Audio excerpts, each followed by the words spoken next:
ॐ भूर्भुवः स्वः तत्सवितुर्वरेण्यं भर्गो देवस्य धीमहि धियो यो नः प्रचोदयात्। सभी भागवत प्रेमियों को राधे राधे। आइए आज हम लोग पुनः भागवत रस का पान करें। मणि के संबंध में तो हम लोगों ने विस्तार से चर्चा सुन लिया। स्यमंतक मणि के संबंध में लाक्षागृह में पांडवों को जलाकर मारने का प्रयास किया गया था, लेकिन भगवान की कृपा से सभी पांडव बच गए, माँ भी बच गई कुंती। तो इसका एक औपचारिकता के नाते हाल समाचार पूछने के लिए भगवान श्री कृष्ण आए, उन लोगों से मिले आकर के इंद्रप्रस्थ आए और 4 माह वहाँ बिताए। सब एक दूसरे से मिले, बड़े आनंदित हुए। कुंती भी अपने भतीजा श्री कृष्ण से मिलकर बड़ी प्रसन्न थी, अपने को बहुत ही भाग्यवान मानकर चल रही थी। और कैसे न भाग्यवान हो, स्वयं भगवान जिसके भतीजा हो, उससे बड़ी भाग्यशालिनी कौन हो सकती है। तो इस तरह से भगवान वहाँ आए। एक रोज यमुना किनारे जब वे अर्जुन के साथ रथ पर सवार होकर के घूमने गए, तो यमुना किनारे उन्हें एक सुंदरी दिखाई दी जो बैठकर तपस्या कर रही थी। भगवान ने अर्जुन से कहा कि जाकर पता करो यह युवती कौन है।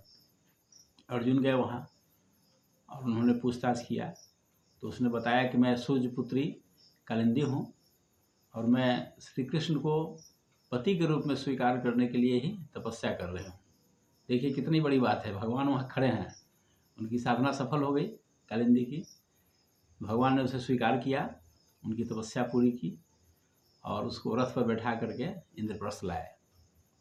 फिर बाद में जब वे वहाँ से विदा हुए तो द्वारिका में विधिवत उन्होंने कालिंदी के साथ विवाह किया।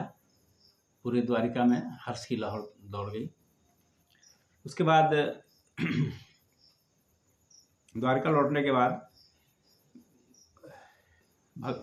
अग्निदेव को खांडव वन का भोजन मिला। बहुत विस्तार से कथा है महाभारत में। तो खांडव वन का भोजन करने के बाद अग्निदेव बड़े प्रसन्न हुए और अर्जुन को गांडीव, रथ, घोड़े सब दिव्य थे, सब उन्हें दिया। ये सब अर्जुन को वहीं से प्राप्त हुआ था। उन्होंने एक सुधर्मा सभा भी दी। ये सुधर्मा सभा की सबसे बड़ी विशेषता ये सब थी कि उसमें कितने भी लोग बैठे, वो वहाँ स्थान खाली ही रहता था कुछ न कुछ। वहाँ बैठने के बाद भूख प्यास नहीं लगती थी लोगों को।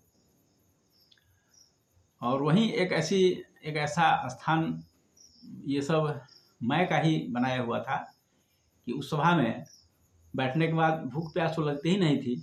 और उसमें बड़ी विचित्रता थी कि जल में थल का आभास होता था और थल में जल का आभास होता था। ये मैं दानव का ही बनाया हुआ था, जो कैसे कह सकते हैं, जो स्थापत्य कला के बहुत ही बड़े विद्वान थे, उनमें बड़ी दिव्यता थी, वे कैसा भी महल बना सकते थे। तो मैंने उन लोगों को दिया। थल में जल और जल में थल का आभास होता था। इसी में एक ऐसा कांड हुआ था कि दुर्योधन गिर गया था।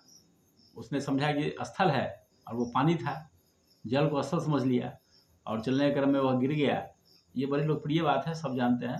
तो द्रौपदी और जितने भी लोग वहाँ थे सब हंसने लगे। इस पर दुर्योधन बड़ा ही क्रोधित हुआ। ये अलग से इसकी कथा है। तो ये सब मैं दानव नहीं दिया था।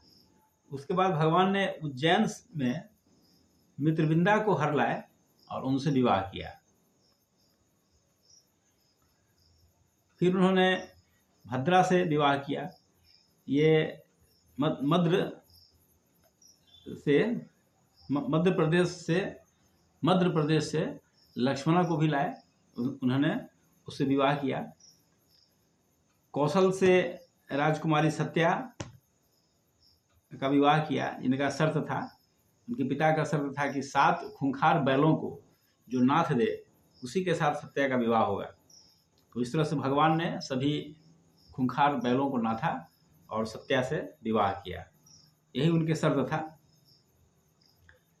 इस तरह से भगवान ने 8 विवाह किए। ये 8 पटरानियाँ थी उनकी भगवान की। उसके बाद भौमासुर जो प्राग ज्योतिषपुर का राजा था, जो आज का तेजपुर है, वहाँ उसने भौमासुर ने 16,100 राजकुमारियों का अपहरण कर लिया था और उसे कारागार में डाल दिया था। उसका लक्ष्य था कि हम सबसे विवाह करेंगे, ये लक्ष्य था। और मुर नाम का एक राक्षस था, जो 5 सिर थे जिसके, वह उस प्राग ज्योतिषपुर की रक्षा में नियुक्त किया हुआ था। उसे नियुक्त किया गया था कि वह प्राग ज्योतिषपुर की रक्षा करे। और उसी प्राग ज्योतिषपुर शहर में, जो आज का तेजपुर है आसाम में, उसने 16,100 राजकुमारियों को कैद कर लिया था। फिर भगवान की आगे लीला क्या हुई, ये हम अगले एपिसोड में चर्चा करेंगे। आज इतना ही। भगवान की सभी लीलाएं आनंद से भरी हैं, दिव्यता से भरी हुई हैं। इनका सामान्य अर्थ में प्रयोग नहीं करना चाहिए। हम लोग सामान्य व्यक्ति हैं, दिव्य लीलाओं को समझ नहीं सकते हैं। बस पढ़िए, सुनिए, आनंदित होइए, यही है। क्योंकि मनुष्य की बौद्धिक क्षमता उतनी नहीं है कि दिव्य शक्तियों की लीला को हम समझ जाएं अपनी बुद्धि से। ये सब बुद्धि से परे है। आज इतना ही। ओम शांति शांति शांति।